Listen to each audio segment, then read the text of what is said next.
ជំរាបសួរបងប្អូនទាំងអស់គ្នាយ៉ាងម៉េចហើយសុខទុក្ខនិងសុខភាពយ៉ាងណាដែរបន្ទាប់ពីចូលឆ្នាំខ្មែរហើយខ្ញុំក៏បានខកខាននៅក្នុងការចែកជូននៅវីដេអូបន្តទៀតអំពីការចិញ្ចឹមត្រីក្រាញ់នេះក្នុងរយៈពេលមួយរយៈហើយដោយសារតែរវល់ដូចបងប្អូនដែរគឺជាប់រវល់នៅក្នុងកម្មវិធីបុណ្យចូលឆ្នាំខ្មែររបស់យើងហើយអ្វីដែលខ្ញុំចង់បង្ហាញនៅថ្ងៃនេះគឺចង់បង្ហាញបងប្អូនទាំងអស់គ្នាពីរបៀបនៃការផ្លាស់ប្ដូរទឹកប៉ិតណាស់បងប្អូនទាំងអស់គ្នាបើសិនជាបងប្អូនចង់ចិញ្ចឹមត្រីឲ្យបាននៅលទ្ធផលល្អដោយដែលខ្ញុំបានបង្ហាញនៅវីដេអូចែកជូនបងប្អូននេះខ្ញុំចាត់ទុកថាការចិញ្ចឹមរបស់ខ្ញុំនេះគឺវាទទួលបាននៅផលិតផលល្អគួរសមហើយដើម្បីបាននៅលទ្ធផលបែបនេះបងប្អូនអាចថាអត់ធ្មត់នៅក្នុងការមើលវីដេអូរបស់ខ្ញុំក៏ដូចជាវីដេអូរបស់បងផ្សេងៗទៀតដែលមានការចែករំលែកនៅក្នុង YouTube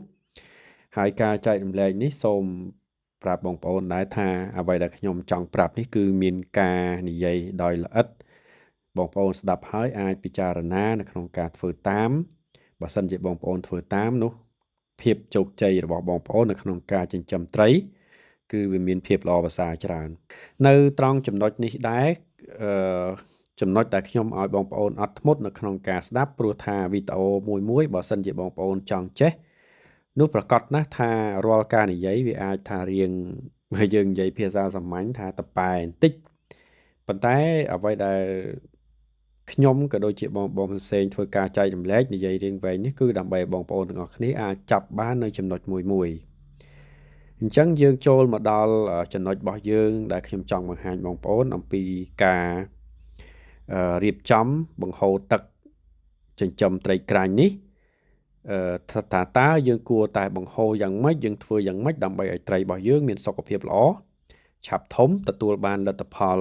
ល្អប្រសើរនៅក្នុងរយៈពេលមួយដែលខ្លីដែរអាចថា3ខែកន្លះទៅ4ខែគឺត្រីរបស់យើងអាចប្រមូលផលបានទាំងការហូបចុកឬក៏បងប្អូនអាចលក់ដូរបាននេះគឺជាចំនួនពេលវេលាដែលខ្ញុំបានធ្វើការកត់ត្រាទុកហើយនឹងខ្ញុំបានន័យថាកត់សម្គាល់ចំពោះការចិញ្ចឹមរបស់ខ្ញុំដែរអញ្ចឹងរបៀបនៃការផ្លាស់ប្ដូរទឹកនេះបងប្អូនដឹងស្រាប់ហើយថាការផ្លាស់ប្ដូរទឹកយើងមិនមែនចេះតែធ្វើតាមតែចិត្តយើងចង់ឬក៏ទុកឲ្យវាឲ្យមាននៅក្នុងអាងតង់របស់យើងនៅក្នុងរយៈពេលយូរដែលធ្វើឲ្យត្រីរបស់យើងវាអាចមានហានិភ័យផ្សេងបើតាមបទពិសោធន៍របស់ខ្ញុំដែលខ្ញុំបានចិញ្ចឹមកន្លងមកនៅពេលដែលយើងទុកទឹកត្រីរបស់យើងក្នុងរយៈពេលយូរឃើញថាត្រីរបស់យើងវាអាចទៅជាងាប់ដែរបងប្អូនប្រកាសជាឆ្ងល់ហើយថានៅពេលដែលបងប្អូនមើលវីដេអូមួយចំនួនពាក់ព័ន្ធជាមួយទៅនឹងការចិញ្ចឹមត្រីក្រាញ់ចំពោះស្រះគេដែលធំគឺគេងាយផ្លាស់ប្ដូរទឹកទេហើយចោះមិនបានត្រីគេមិនងាប់ចំពោះការចិញ្ចឹមត្រីនៅក្នុងអាងតង់ឬក៏នៅក្នុងស្រះធម្មជាតិបានន័យថាស្រះដែលគេជីកដីហ្នឹងយើងហៅថាស្រះធម្មជាតិហើយវាមានលក្ខណៈខុសគ្នាបងប្អូនដោយឡែកចំពោះការចែករំលែករបស់ខ្ញុំនេះគឺខ្ញុំចែករំលែកពាក់ព័ន្ធតែជាមួយនឹងការចិញ្ចឹមនៅក្នុងអាងតង់ហើយប្រើទឹកអណ្ដូងទេអញ្ចឹងចំពោះការផ្លាស់ប្ដូរទឹករបស់យើងនេះគឺយើងចែកចេញជា4ដំណាក់កាលធំដែលបងប្អូនត្រូវដឹងហើយពិចារណានៅក្នុងការយកទៅអនុវត្តចំពោះការផ្លាស់ប្ដូរទឹកនៅកំឡុងពេលសប្តាហ៍ដំបូងបន្ទាប់ពីដាក់កូនត្រីបានន័យថាសប្តាហ៍ទី1ឧទាហរណ៍ថាបងប្អូនដាក់កូនត្រីនៅថ្ងៃអាទិត្យអញ្ចឹងវាត្រូវទៅដល់ថ្ងៃសៅរ៍ឬថ្ងៃអាទិត្យវិញវាបានមួយសប្តាហ៍ហើយណាអញ្ចឹងការផ្លាស់ប្ដូរទឹករបស់យើងនៅក្នុងកំឡុងពេលសប្តាហ៍ទី1នេះគឺបងប្អូនផ្លាស់ប្ដូរទឹកអាចយើងវាយស្មានថា20% នៃទឹកចាស់បានហើយយើងក៏អាចថាបង្ហូរឲ្យអស់ទឹកចាស់របស់យើងដាក់ទឹកថ្មីចូលតែម្ដងទេធ្វើដូចនេះវាបណ្ដាលឲ្យកូនត្រីរបស់យើងខ្វះអុកស៊ីសែននៅក្នុងទឹកដែរពីព្រោះទឹកដែលយើងបូមចេញពីអណ្ដូងមកប្រកាសណាស់ថាវាអាចថាมันមានសារធាតុបើថា pH ក្នុងការចិញ្ចឹមបានគ្រប់គ្រាន់ទេអញ្ចឹងយើងបង្ហូរទឹកចេញតែ20% ទេអានេះគឺជាដំណាក់កាលដែលយើងប្រយ័ត្នប្រយែងបំផុតអាហ្នឹងចំពោះសប្តាហ៍ទី1បន្ទាប់ពីបងប្អូនបង្ហូរទឹកចេញ20% ហើយគឺយើងអាចបង្ហូរទឹកចូលវិញបាទឲ្យវាមកបានន័យថាដល់កម្រិតដើមវិញណាហ្នឹងហើយចំណុចទី2គឺការបង្ហូរទឹកលើកទី2បានន័យថានៅសប្តាហ៍បន្ទាប់មួយទៀត បើយើងនិយាយដោយសាមញ្ញយើងថា2សប្តាហ៍បន្ទាប់ពីប្រឡែងកូនត្រីចូលទៅដល់សប្តាហ៍ទី2គឺបងប្អូនធ្វើការផ្លាស់ប្ដូរទឹកនៅក្នុងអាងតង់របស់យើងគឺ 40% នៅត្រង់ចំណុចនេះយើងប៉ាន់ស្មានមើលទៅថាទឹករបស់យើងប្រហែលជាប្រមាណភាគរយឧទាហរណ៍ថាបងប្អូនដាក់កម្ពស់ទឹកកន្លះម៉ែត្រឬក៏6ទឹកឬក៏7ទឹកបងប្អូនលៃលកទៅតាមហ្នឹងទៅហ្នឹងហើយអញ្ចឹងយើងបង្ហូរចេញ 40% រួចហើយគឺយើងចាប់ផ្ដើមបូមទឹកដាក់ចូលវិញ 40% នឹងដូចគ្នាដើម្បីឲ្យទឹករបស់យើងវាមានដំណឹងល្អហ្នឹងហើយយើងចូលមកដល់សប្តាហ៍ទី3បន្ទាប់ពីប្រឡែងកូនត្រីគឺយើងផ្លាស់ប្ដូរទឹកបាទ 60% ប៉ាន់ស្មានដូចមុនអញ្ចឹងថាបើសិនជាបងប្អូនដាក់ជម្រៅណាគឺយើងអាចបូកដកកូនចែកទៅឃើញប្រហែលជា 60% គឺយើងបង្ហូរចេញអានេះគឺជាកត្តាមួយដែលសំខាន់ដែលធ្វើឲ្យត្រីរបស់យើង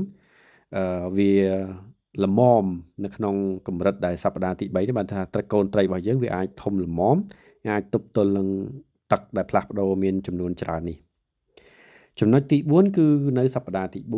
4សប្តាហ៍ទី4នេះគឺជាសប្តាហ៍ដែលបងប្អូនគួរតែលាងសម្អាតអាងតង់របស់យើងម្ដងពីព្រោះការចិញ្ចឹមក្នុងរយៈពេល1ខែបើយើងនិយាយពីបាតអាងតង់របស់យើងតាមបទពិសោធន៍របស់ខ្ញុំចិញ្ចឹមជាង1ឆ្នាំនេះឃើញថាវាមានលក្ខណៈថាផុកហើយនឹងស្អុយបាតខាងក្រោមច្រើនអញ្ចឹងបងប្អូនត្រូវតែបង្ហូរអាងតង់របស់យើងឲ្យអស់ទឹកហ្នឹងហើយកូនត្រីរបស់យើងអាចថាទុកនៅក្នុងស្រះតង់របស់យើងហ្នឹងដោយបងប្អូនបង្ហូរទឹកថ្មីចូលបដាទៅពេលដែលបងប្អូនបង្ហូរទឹកចាស់ចិត្តអស់ណាហ្នឹងហើយយើងអាចបង្ហូរទឹកថ្មីចូលបដាទៅដើម្បីលាងសម្អាតវាផងហើយឲ្យត្រីរបស់យើងមានទឹកផងបន្ទាប់ពីបងប្អូនលាងបានស្អាតហើយយើងចាប់ផ្ដើមបូមទឹកដាក់ចូលវិញ100% វិញហើយសួរថាមូលហេតុអីដែលក្នុងរយៈពេល1ខែយើងដល់សប្តាហ៍ទី4បានថា1ខែហើយពេលហ្នឹងគឺកូនត្រីរបស់យើងវាទៅដល់ចំណុចមួយដែលថាធំគួរសមដែលវាអាចធន់ទៅនឹងទឹកថ្មីបានបទពិសោធន៍របស់ខ្ញុំគឺខ្ញុំធ្វើដូចនេះទាំងត្រីអណ្ដែងក៏ដូចជាត្រីក្រាញ់គឺអត់មានងាប់ទេបងប្អូនវាមានសុខភាពល្អឆាប់ធំហើយត្រីក្រាញ់នេះបើយើងនិយាយពីការចិញ្ចឹមខ្ញុំតែងតែនិយាយប្រាប់បងប្អូនឲ្យថាចិញ្ចឹមស្រួលជាងត្រីអណ្ដែងបើនិយាយពីការដាក់ចំណីគឺយើងប្រើចំណីវាគិតតែពីស៊ីទេហើយសាច់របស់វាគឺធំធាត់ល្អដោយដែលខ្ញុំបានបង្ហាញក្នុងវីដេអូរបស់ខ្ញុំពីការចិញ្ចឹមរបស់ខ្ញុំនេះចែកជូនបងប្អូននឹងឯងអញ្ចឹងនៅក្នុងវីដេអូនេះខ្ញុំសង្ខេបនៅរបៀបនៃការផ្លាស់ប្ដូរទឹកអាងតង់របស់យើងត្រឹមតែប៉ុណ្ណេះសង្ឃឹមថាបងប្អូនទាំងអស់គ្នាចាប់បានបើសិនជាបងប្អូនមានចម្ងល់ផ្សេងៗអាច comment នៅខាងក្រោមវីដេអូខ្ញុំនឹងបញ្ជាក់បន្ថែមទៀតបើសិនជាបងប្អូនមានចម្ងល់សូមអរគុណសូមជម្រាបលា